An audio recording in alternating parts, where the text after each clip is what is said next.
At Augusta National in April 2026, the morning began with a ritual older golf fans know by heart. Patrons leaned forward. Jack Nicklaus stepped onto the first tee beside Gary Player and Tom Watson, wearing the familiar smile of a man who had spent most of his life being welcomed like family. Then his ceremonial drive turned sharply left toward the gallery.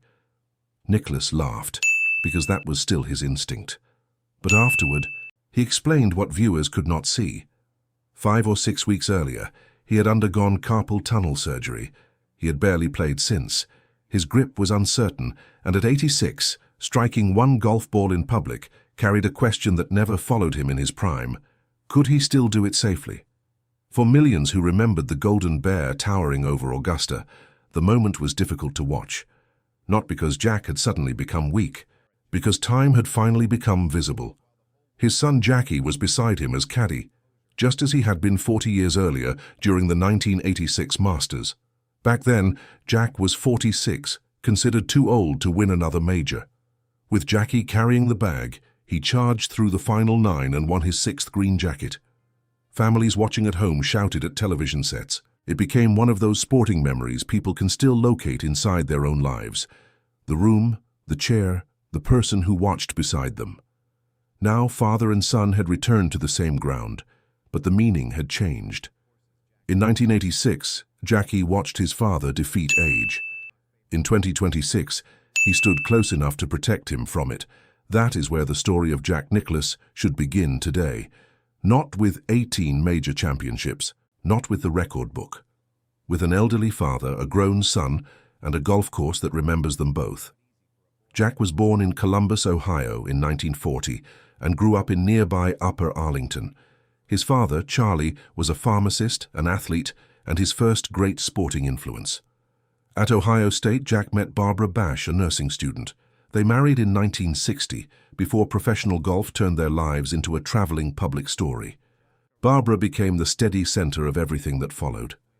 There were 5 children, long absences, pressure, criticism, and decades when Jack's calendar belonged partly to strangers. Golf fans saw trophies. Barbara saw the packing, the disappointments, the fatigue, and the man who returned after the applause. By 2025, when the memorial tournament honored Barbara, their family included 24 grandchildren and 7 great-grandchildren. Jack had once built his life around winning. In old age, the photographs that seemed to matter most were family photographs, crowded with generations standing around the couple who had remained together for more than 6 decades. The years after competition were not peaceful. Nicklaus built courses, businesses, a charitable foundation, and a tournament designed to outlive him. He also watched friends disappear. Arnold Palmer, once his rival and later his companion in golf, died in 2016. The ceremonial mornings at Augusta became quieter. Each spring reminded him that the men who defined an era were becoming its last witnesses. Then came a battle over something Jack had spent a lifetime building, his own name. In 2025, a Florida jury awarded him $50 million after a dispute with the company carrying the Nicklaus identity. He challenged claims that he had considered becoming the face of Livy Golf and implications that he suffered from dementia. Nicklaus denied both. At 85, the champion who once defended Leeds was defending his reputation. The applause had ended long ago. The fight had not. When Jack Nicklaus stood on that tee in 2026, he carried more than a golf club. He carried a marriage, a family, vanished friends, a contested legacy, and the private fear every aging athlete eventually faces, that the public may remember what the body can no longer repeat. Long before Jack Nicklaus worried about holding a golf club at 86, he faced another fear. He wondered whether the game that gave his family everything had also taken too much from them. The public remembered the victories. Barbara remembered the departures. During Jack's busiest years, professional golf demanded constant travel. Tournaments stretched across the United States and overseas. There were practice rounds, exhibitions, business commitments, and course design projects waiting after the competition ended. Jack could leave home believing he would return in a few days, then discover that another obligation had been added. Barbara remained with their 5 children, Jack II, Steve, Nan, Gary, and Michael. She handled school schedules, illnesses, family decisions, and the ordinary emergencies that never appeared in newspaper profiles. Jack later acknowledged that Barbara had raised the children while he pursued his career. He was not an uncaring father. His children knew he loved them. The problem was simpler and more painful. Love could not place him in a chair at the dinner table when he was hundreds of miles away. Jack tried to build rules around the absences. He sometimes took the family with him. He attempted to arrange his schedule so that he would not remain away for extended periods. When the children were home, he wanted to be available to them. But children do not measure a parent's life by intentions. They remember who was present. By the early 1970s, Nicklaus had become the most powerful figure in golf. He was winning major championships, designing courses and carrying expectations into nearly every tournament. His rivalry with Arnold Palmer had helped bring golf into American living rooms. Later, Tom Watson became one of the opponents who pushed him hardest. The rivalry looked fierce on television. Away from competition, respect slowly became friendship. At the 1977 Open Championship at Turnberry, Nicklaus and Watson separated themselves so completely from the field that their final 2 rounds became known as the Duel in the Sun. Watson defeated him by 1 stroke. Jack had played brilliantly and still lost. For younger athletes, such a defeat might have felt like humiliation.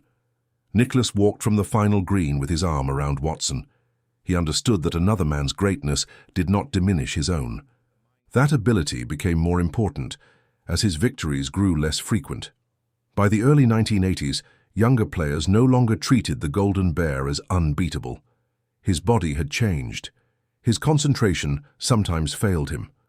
The putts that once appeared inevitable began sliding past the hole. Reporters questioned whether his era had ended. At home, however, another stage of life was beginning. His children were becoming adults. Some were starting families of their own. Jack could no longer recover the birthdays, school events, and quiet evenings he had missed, but he could decide what kind of father and grandfather he would become next. That made the 1986 Masters different from every championship before it. Jackie Nicklaus was carrying his father's bag. He was not watching from outside the ropes or waiting for a telephone call from another state. Father and son were making the walk together. On the final 9, Jack produced one of the most unforgettable charges in golf history. He birdied the 9th, 10th, and 11th holes, made eagle at 13, then added birdies at 16 and 17. When the final putt dropped, Jackie lifted his arm while his father walked toward him. The world saw an aging champion win one last major. Jack saw his son beside him. Years later, the score still mattered. The green jacket still mattered. But the detail that softened his voice was often Jackie's presence. After so many tournaments that had carried Jack away from his family, his greatest victory had finally brought part of the family inside the ropes. It did not erase the past. Nothing could. Soon, tournament golf began releasing its hold on him. Jack competed less often and devoted more time to Muirfield Village, the course he created near his childhood home in Ohio. The Memorial Tournament became more than another event. It allowed him to honor the history of golf, support children's health care, and create something his family could share long after his final competitive round. His life was moving away from chasing trophies and toward preserving what mattered. Yet the hardest lesson about family was still waiting. It would arrive without warning, not on a golf course, but beside the water at his son's home. And no championship fortune or famous name could protect the Nicklaus family from what happened next.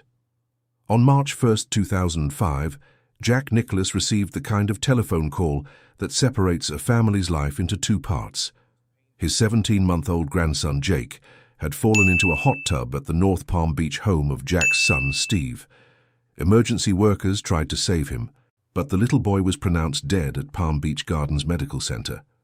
Jack had spent decades handling pressure in front of millions of people. He had stood over putts that decided major championships and recovered from defeats that would have broken other players. None of that experience could prepare him for watching his son lose a child. More than 500 people attended Jake's memorial service. Jack later described the days following the accident as overwhelmingly difficult. But his own grief was only part of the pain. He was also watching Steve and his wife, Krista, endure a loss no parent should face. There was nothing Jack could fix, no second round, no swing adjustment, no opportunity to return the next morning and correct what had gone wrong. For a man who had built his career on preparation and control, that helplessness was devastating. Golf became one of the few places where Jack and Steve could spend time together without explaining every emotion. They could walk, hit shots, and remain silent when words felt impossible. Steve eventually encouraged his father to return to Augusta National for the Masters, barely a month after Jake's death.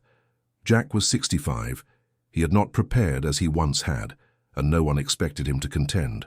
His appearance was not about winning. It was about taking one uncertain step back toward the life that had existed before the tragedy. He missed the cut. Under ordinary circumstances, the result would have disappointed him. This time the score hardly mattered.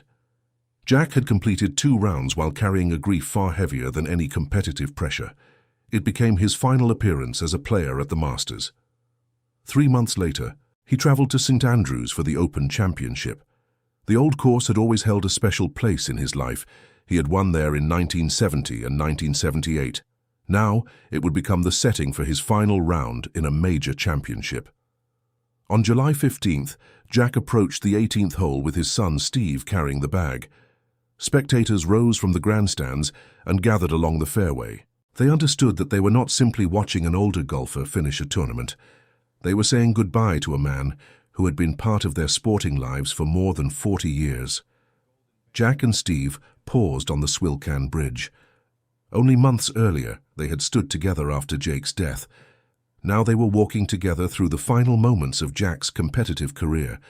The applause belonged to the champion, but the emotion belonged to the father and son beside each other. At the final hole, Nicklaus made birdie. He smiled, removed his cap, and acknowledged the crowd. There was no trophy waiting for him, but the putt gave viewers one final memory of the touch and composure that had defined his career. The Nicklaus family never tried to turn Jake's death into a simple inspirational story. Grief does not disappear because something meaningful follows it. Barbara later spoke about the double pain of losing a grandchild and watching their son and daughter-in-law suffer. Still, the family found a way to preserve Jake's memory. Jack and Barbara had already supported children's healthcare through their charitable foundation. After the tragedy, that work became more personal. They increased their support for pediatric hospitals, treatment programs, and families struggling to find specialized care. In 2015, Miami Children's Hospital was renamed Nicklaus Children's Hospital after a major commitment from the couple.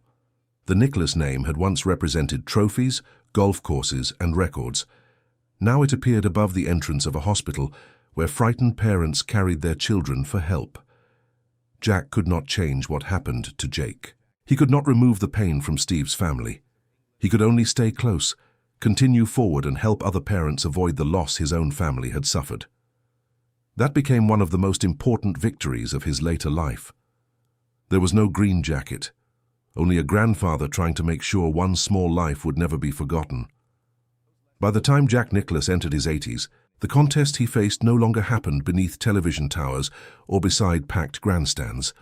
His body had slowed, many rivals were gone, and the name he had spent a lifetime building had become the center of a legal fight. Nicklaus had transformed that name into more than a record book entry. It appeared on golf courses, equipment, clothing, tournaments, and charitable projects around the world. In 2007, a business agreement transferred control of rights connected to the Nicklaus brand. Jack continued working, but the relationship deteriorated. He resigned from Nicklaus Companies in 2017. What followed was a dispute over where the man ended and the brand began. The conflict became personal. The company attempted to restrict how Nicklaus could use his own name in business ventures. Other claims connected him to an offer involving Livy Golf, the Saudi-backed league that challenged the PGA Tour. Nicklaus insisted he had rejected the proposal because the PGA Tour was part of his history. Then came an allegation that struck even closer to home. Nicklaus said statements circulated during the dispute suggested he suffered from dementia and was no longer capable of managing business matters. For a man admired for remembering courses, shots, and tournaments from decades earlier, the implication threatened more than a commercial partnership. It threatened how the public viewed his mind, judgment, and independence. In October 2025, A Florida jury awarded Nicklaus $50 million in damages after finding that Nicklaus companies had harmed his reputation. He was 85. The verdict could not return the years consumed by the conflict. It could not restore trust between people who had once worked together. But it allowed Jack to defend something that mattered more than money, the right to speak for himself while he was still able. At the same time, his public life was becoming fragile. At Augusta, viewers noticed that Barbara sometimes helped steady him as he walked. Back problems had troubled him for years. In early 2026, he underwent carpal tunnel surgery, limiting how often he could play. The hands that once controlled a golf ball under unbearable pressure now required treatment to hold the club comfortably. Jack continued appearing because tradition mattered to him. Each ceremonial tee shot connected generations. Older fans saw the champion they remembered. Younger players saw the man whose records shaped their ambitions. But Barbara saw the effort required before and after the applause. During the 50th Memorial Tournament in 2025, she was selected as the event's honoree. When Jack announced the choice, his voice broke. For decades, she had stood outside the spotlight while holding their family together. Now the tournament carrying his legacy paused to honor hers. The moment revealed what age had taught him. His greatest achievement was no longer 18 majors. It was reaching old age beside the woman who had witnessed every victory, every absence, every loss, and every difficult return home. At 86, Jack Nicklaus no longer walks onto a golf course expecting to defeat anyone. He walks there to remember. At the 2026 Masters, his son Jackie placed the ball on the first tee for him. Jack had recently undergone carpal tunnel surgery and admitted that he had played very little golf. His drive flew low and sharply toward the left side of the gallery. For a moment, spectators moved nervously. Then Jack laughed and joked that he had barely avoided hitting anyone. The Golden Bear could still make Augusta smile, yet the scene carried a sadness older viewers immediately understood.